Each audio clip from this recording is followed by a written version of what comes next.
Masechet Kiddushin, traité Kiddushin, Daf Nun Zayin, feuille numéro 57, nous sommes tout en haut de la page, la première ligne, qui est le Tanya. Cette discussion de savoir est-ce que on fait des déductions des mots et qui sont écrits dans la Torah, ou pas, c'est une braïta qui dit, Shimon Amsuni, Ve'amrela Nechemia Amsuni, Shimon Amsuni, certains disent Nechemia Amsuni, Hayadoresh Kolitin Shebat Torah, il faisait des déductions à partir de chaque fois où c'est écrit dans la Torah le mot et. Lorsqu'il est arrivé à ce verset dans le Deutéronome, le et Hashem Elokecha Tira, qui dit et, l'Éternel ton Dieu tu craindras, Piresh, il a cessé de faire ces déductions, puisque on ne peut pas allier quelque chose à l'Éternel. Amrulo Talmidav, alors ses disciples lui ont dit, Rebi Maître, Koletin Shedarash Tamate Aleem, tous les mots et dont tu as fait des déductions, qu'en sera-t-il? Amalahem, il leur a dit Keshem Shekibalti Israr Aladrisha, de la même manière que j'ai reçu une récompense pour avoir fait ces déductions, car Kibalti Alaprisha, de même j'ai reçu pour le fait de m'en être séparé. Rabbi Akiva, jusqu'à ce qu'est arrivé Rabbi Akiva Venimed, et il a enseigné et Hashem Lokechatira, donc c'est marqué et, l'Éternel ton Dieu tout-puissant, tu craindras, le Rabot Tamide Chachamim, c'est pour inclure les sages.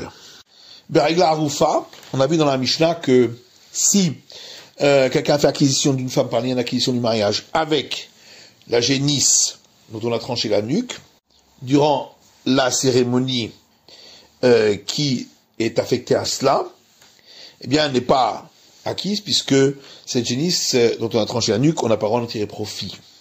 Minalan, et d'où le sait-on, dit la Gemara, Amre de Rabbi Yannai, on dit dans la maison d'études de Rabbi Yannai, Kapara Ketibar Kekolashim, parce que c'est écrit à son sujet le terme expiation, comme les éléments consacrés, et donc comme on n'a pas le droit d'en tirer profit. Tipore Metzora, la Mishnah dit, d'en va de même pour les oiseaux de la purification du lépreux. Minalan, et d'où le sait-on, Tana de Rabbi Ishmael, parce qu'il y a une braïta dans la maison d'études de Rabbi Ishmael, Nema Marshir ou Mechaper Mibifnim, il y a à l'intérieur du temple un sacrifice qui permet la fin de la purification, c'est le sacrifice pour faute du lépreux, et il y a également des sacrifices pour l'expiation, c'est-à-dire les sacrifices en général. Et on trouve à l'extérieur du temple des éléments qui sont là pour permettre la purification, comme les oiseaux pour le lépreux, et également des éléments qui sont là pour l'expiation, comme la génisse dont on tranche la nuque. De la même manière que ce qui est là pour la purification ou pour l'expiation à l'intérieur du temple, à Sabo Marchir qui me rappelle. Ce qui est là pour la purification a les mêmes règles que ce qui est là pour l'expiation. De même, ce qui est là pour la purification et ce qui est là pour l'expiation à l'extérieur du temple, à Sabo Marchir qui me rappelle, ce qui est là pour la purification a les mêmes règles que ce qui est là pour l'expiation. Et donc, dans les deux cas, on n'a pas le droit d'en tirer profit. Donc là, on apprend qu'on peut pas tirer profit des oiseaux de la purification du lépreux. Itba, il y a un enseignement qui dit, Tipore Metzora, les oiseaux de la purification du lépreux, mais Matai Asurim, à partir de quel moment on n'a pas le droit d'en tirer profit? Rabbi Yochanan Amar Mishal Shrita. Rabbi Yochanan dit, à partir du moment de l'abattage rituel. Resh Lakish Amar Mishal Shekicha. Resh Lakish dit, à partir du moment où on les a achetés. Rabbi Yochanan Amar Mishal Shrita. Rabbi Yochanan dit, à partir du moment de l'abattage rituel, Shrita ou d'Astrala. On considère que c'est l'abattage rituel qui donne cette interdiction. Resh Lakish Amar Mishal Shekicha. Shakish dit à partir du moment où on les a achetés, mais Regla Arufa Nafka, on apprend de la génisse dont on tranche la nuque. Ma Regla Arufa Mechaï, de la même manière que la génisse dont on tranche la nuque, elle est interdite d'en tirer profit encore de son vivant. Avti pour Metzora, de même pour les oiseaux de la purification du lépreux, Mechaïm sont interdits déjà du vivant. Regla Arufa Gufa Miei Matai. Et la génisse dont on tranche la nuque elle-même, c'est à partir de quel moment qu'elle est interdite d'en tirer profit. Amar Rabbi Yannai dit Gvul Shamarti Ba, j'ai entendu une limite de temps à ce sujet, et j'ai oublié, c'est à quel moment. Et mes camarades penchent pour dire, que c'est au moment où on l'a fait descendre dans la vallée de pierres dures qu'elle devient interdite d'en tirer profit. Mais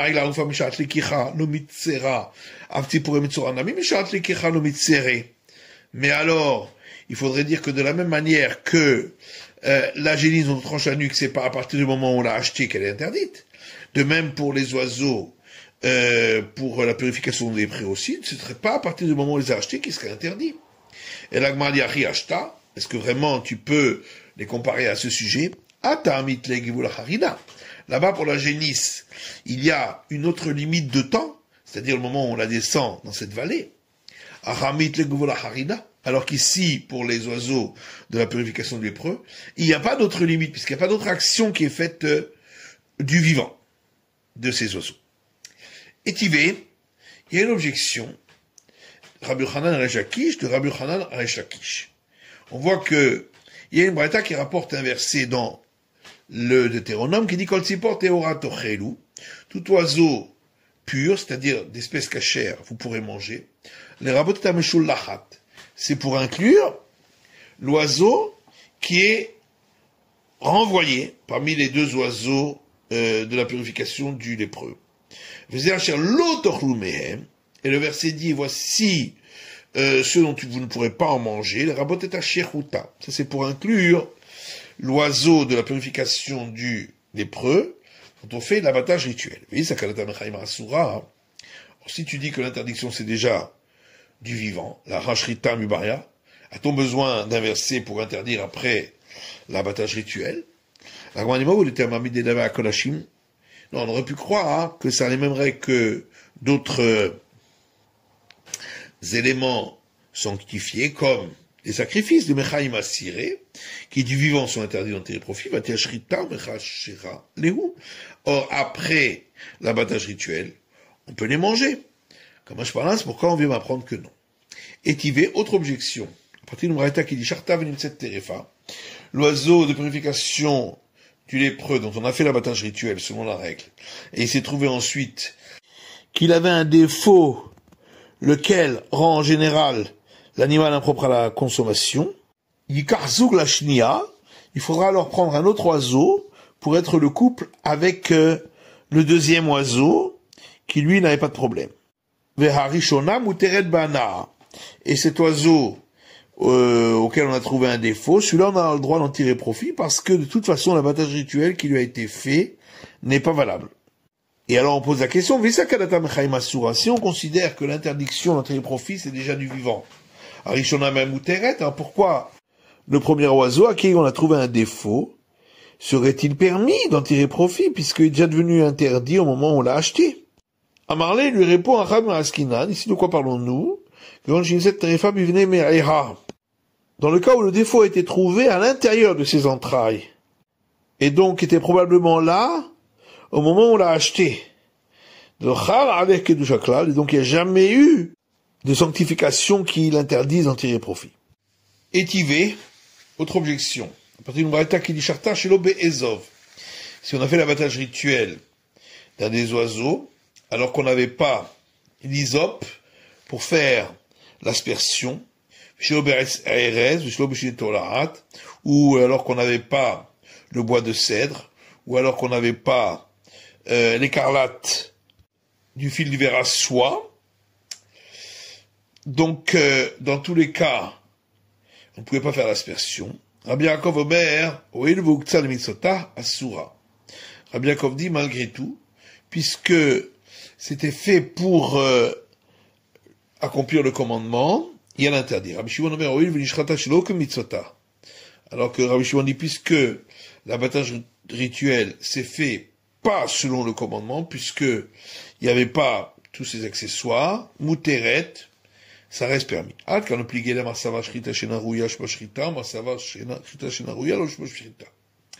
toute la discussion ici, c'est que l'un considère que l'abattage rituel, même si il ne permettait pas ce pourquoi il était destiné. Ça s'appelle quand même un abattage rituel.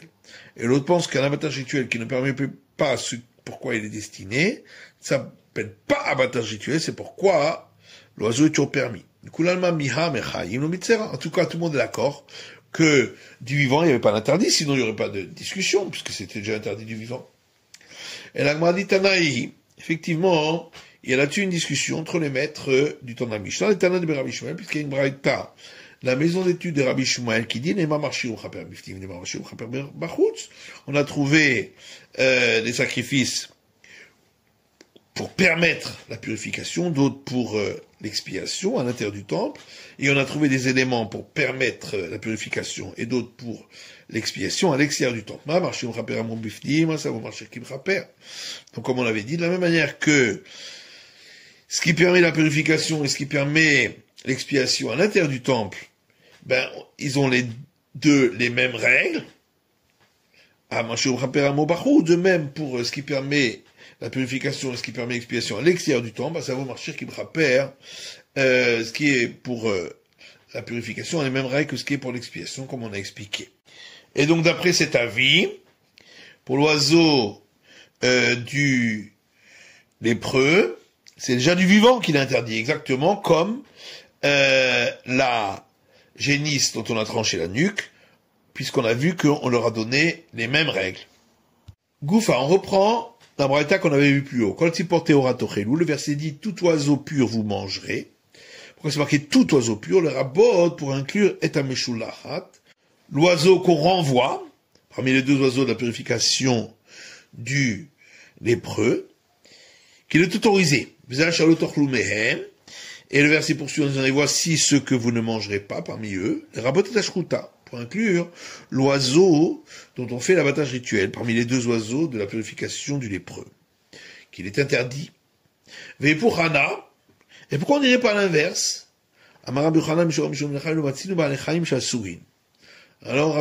au nom de Rabbi Shimon ben Yochai, c'est parce qu'on n'a pas trouvé des créatures vivantes qui sont interdites. C'est pourquoi l'oiseau ici, celui qui est renvoyé, donc qui reste en vie, il sera permis. Kifla Rav Shmuel bar Rav Yitzhak. Rav Shmuel fils de Rav Yitzhak pose là-dessus une question. Vélo, est-ce que vraiment on ne trouve pas des créatures vivantes qui sont interdites d'enterrer profit? Verare, voilà que Moukse Venerivad, l'animal qui a été destiné pour être offert à l'idolâtrie, ou celui qui a été idolâtré. Le Baal Chaim Ninu, ils sont en vie, Ve'asiré, on interdit d'enterrer profit. La Gemara répond qu'asiré les gavoa. Non, l'interdiction c'est seulement de les offrir comme sacrifice pour le Très-Haut. Les idiotes, mais pour le profane, Mishra-Charé sont permis. Matkifla Rabbi Yirmiya pose une question. Arérové à venir bas. Be'edim. Voilà que l'animal qui a une relation avec un homme, soit en étant actif, soit en étant passif, et il y avait des témoins. De Baal Chaim Ninu, ce sont des êtres vivants, va assurer, on n'a pas d'en tirer profit. Et là, Rabbi Yochanan, c'est pourquoi Rabbi Yochanan dit autrement. Rabbi Shimon ben Yochai, au nom de Rabbi Shimon ben Yochai. No matzinu ro Baal Chaim shasurim. On n'a pas trouvé chez la majorité des êtres vivants qui sont interdits de leur vivant. De Rabbi Ishmael Tana, dans la maison d'études de Rabbi Ishmael, on rapporte une braïta d'Amarkra, qui dit, le verset a dit, dans Lévitique, Veshilach al pene hasadeh, qu'on renverra l'un des deux oiseaux sur les champs, Kesadeh, pour m'apprendre qu'il a les mêmes règles que le champ. Masadeh muteret, de la manière que le champ, on peut en tirer profit, Afai lami muteret, cet oiseau-là aussi, on peut en tirer profit. La Gemara dit, Haïsadeh la riudata, est-ce que le mot champ est venu pour cela? Pourtant, on utilise ce mot-là déjà pour l'enseignement d'une braïta qui dit Sadé. C'est écrit donc le champ. Amod beyafo vezrekan alayam. Pour dire qu'il ne peut pas se trouver à Jaffa et envoyer l'oiseau sur la mer. Il faut l'envoyer sur les champs. Begevat vezrekan amidbar. Il ne peut pas se trouver à Gavat et l'envoyer sur le désert, parce qu'il n'y a pas de champ. Il ne peut pas non plus être à l'extérieur de la ville et l'envoyer sur la ville, parce que c'est pas sur les champs. Et la kol sheomed ba'ir vezrikan achutz echoma, mais il faut qu'il soit dans la ville et leur envoyer l'oiseau à l'extérieur de la ville. Veidar, et l'autre qui lui apprend de ce mot le chant que l'oiseau est permis, c'est parce que c'est écrit Veshilach al penei hasadeh, il le renverra sur le champ. Kesadeh, pour nous dire c'est comme le champ. Masadeh muteret, afainami muteret. La manière que le champ il est permis, ben cet oiseau aussi sera permis. Haïsadeh la chiudata. La Gemara dit mais le mot le champ, est-ce qu'il est venu pour cela? Ben les Tanya, on l'utilise pour une braïta qui dit sadeh, c'est marqué le champ. Pour dire qu'il ne peut pas se trouver à Jaffa et renvoyer le champ sur la mer. Ou être à Gavat et envoyer l'oiseau sur le désert. Qui ne peut pas être à l'extérieur de la ville et le renvoyer à l'intérieur de la ville parce qu'il faut que ce soit envoyé sur les champs. Il faut qu'il se soit dans la ville et qu'il envoie à l'extérieur de la muraille, dans les champs. Et l'autre nous dit, le verset aurait pu pour cela dire un chant. Pourquoi le chant? Je parle minatarté, on apprend donc deux enseignements de là, donc également l'autre enseignement. Ravama lo amra Torah shlach takala. Rava dit, nous savons que l'oiseau, il est permis, parce que la Torah ne pourrait pas nous demander de renvoyer l'oiseau pour qu'en fin de compte, il soit une embûche pour les gens, un piège. C'est pourquoi il reste permis. C'est un nazir. On a vu dans Mishnah que si il l'a acquise, la femme, avec les cheveux de l'abstème, elle n'est pas acquise parce qu'ils sont interdits d'en tirer profit. Minalan 2, est-ce qu'on sait? Namakra, parce que le verset. Kadosh yé, il sera saint. Gadel pera, en laissant pousser en longueur, ça rocho les cheveux de sa tête, donc on parle de l'abstème. Pour nous dire, Gidulo yé kadosh, que les cheveux qui ont poussé sont saint, on en parle d'en tirer profit. Alors,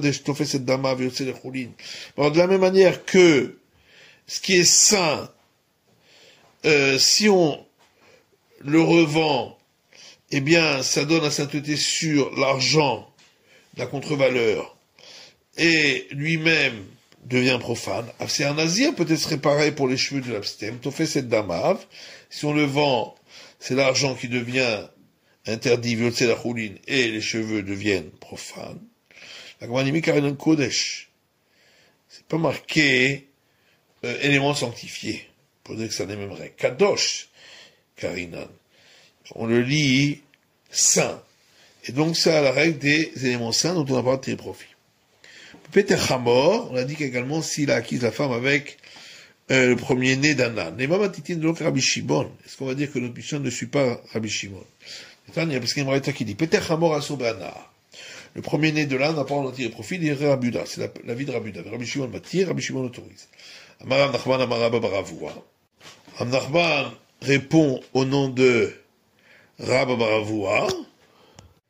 Arifa. Notre Mishnah parle après qu'on ait tranché la nuque, veut livrer à col. Et ça, d'après tout le monde, même Rabbi Shimon, on n'a pas d'en tirer profit.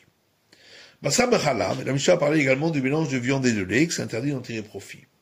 Minan, nous le sait-on, le talent de Rabbi Ishmael, parce qu'il y a une braïta au nom de la maison d'études de Rabbi Ishmael, qui dit, c'est écrit dans l'Exode, Lotevachel Gedi Bachlavimo, tu ne cuiras pas le chevreau dans le lait de sa mère, Kimel Pamim. Ce verset est répété 3 fois. Echadisur Achila, un pour interdire de le consommer, Echadisur Ana, un pour interdire d'en tirer profit, Echadisur Bishul, et un pour interdire de le cuire. Matitin de l'Okihaïtana.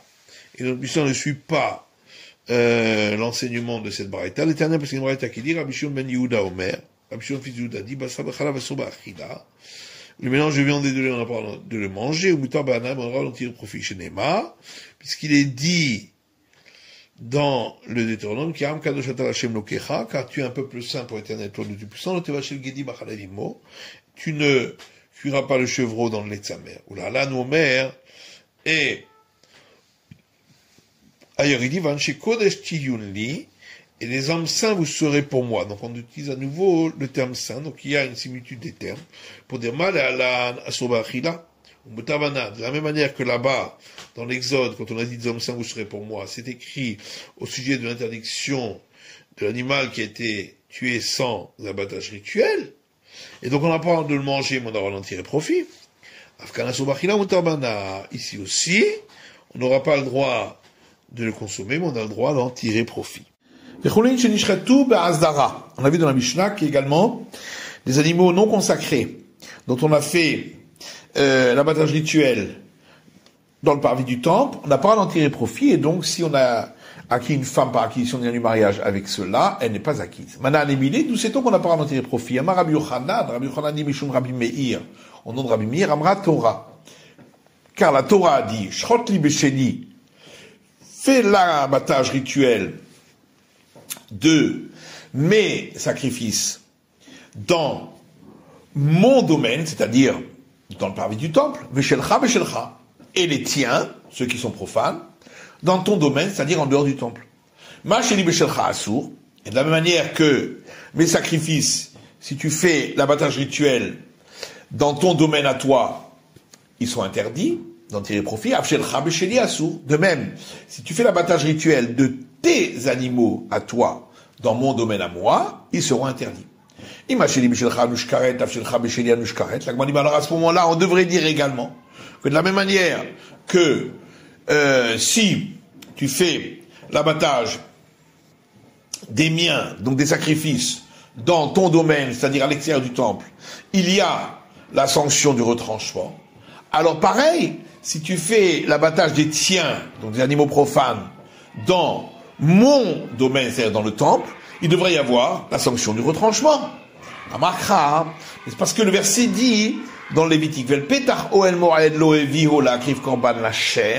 s'il n'a pas apporté l'animal consacré devant la porte de la tente d'assignation pour l'offrir en sacrifice à l'Éternel, il sera passible de la sanction du retranchement. De là on apprend le korban anushkaret, que c'est uniquement pour le sacrifice qui n'a pas été abattu rituellement dans le temple, que il est passible de retranchement. Mais pour les animaux profanes qu'on aurait abattus rituellement dans le parvis du temple, il n'y a pas la sanction de retranchement. La Gemara a dit, mais alors à ce moment-là, on devrait rétorquer à l'enseignement qu'on a vu plus haut, que on peut pas comparer. Pourquoi? Parce que lorsque on fait l'abattage des animaux qui sont très hauts dans le domaine du particulier en l'extérieur du temple, il y a donc la sanction du retranchement. C'est pour ça que c'est interdit d'en tirer profit. Ce qui n'est pas le cas pour lorsqu'on fait l'abattage d'animaux profanes dans le parvis du temple. Et donc on sait que c'est interdit d'en tirer profit. Et là, Marabaye, c'est pourquoi Abaye dit Meracha. On l'apprend du verset suivant dans le Lévitique, Vushrato, c'est marqué concernant le sacrifice, et il en fera à lui l'abattage rituel. Et encore un autre verset, Veshahat Oto, il fera l'abattage rituel de lui. Et encore à nouveau, Veshahat Oto, il fera l'abattage rituel de lui. Tata créé et terré. Et donc, pas 3 fois, le verset rajoute lui, qui est en trop.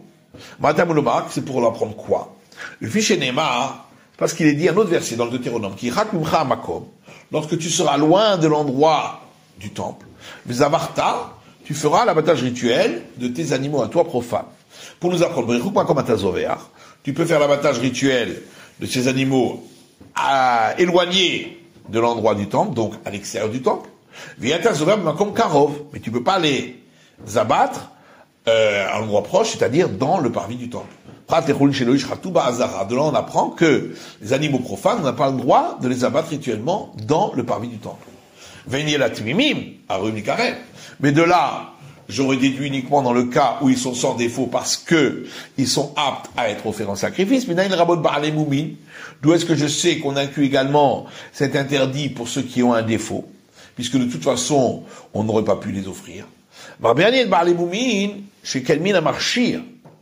On peut inclure les les animaux qui ont un défaut, parce qu'ils font partie d'espèces qui sont aptes à être offertes. D'où je sais qu'on peut inclure également les animaux sauvages, puisqu'ils ne sont pas aptes à être offerts en sacrifice. On inclut la bête sauvage parce qu'elle aussi, on doit la battre rituellement, comme l'animal domestique. D'où on sait qu'on peut inclure également cet interdit pour la volaille. Taboud Lomar, c'est parce que il y a donc ce verset qui dit Ushrato, il le fera l'abattage à lui, Veshahat Oto, il fera l'abattage de lui, Veshahat Oto, et à nouveau il fera l'abattage de lui. Donc une fois pour les bêtes sauvages, une fois pour les oiseaux, une fois pour l'interdiction de les manger a posteriori si on les aurait abattus dans le temple. J'aurais pu croire qu'effectivement on ne doit pas abattre rituellement les animaux profanes dans le temple, mais si on les aurait abattus, ce serait permis pour l'animal domestique. C'est pourquoi il est écrit, lorsque tu seras au loin, tu feras l'abattage rituel et tu mangeras. Pour apprendre que ce que tu as abattu rituellement au loin, à l'extérieur du temple, à Taochel, tu peux manger. Mais tu ne pourras pas manger ce que tu auras abattu rituellement dans l'endroit proche, c'est-à-dire dans le temple, lorsque c'est un animal profane. Et donc, on exclut qu'on n'a pas le droit de manger des animaux profanes dont on a fait l'abattage rituel dans le parvis du temple. C'est la fin de l'étude du DAF Nunzaïn de la feuille numéro 57.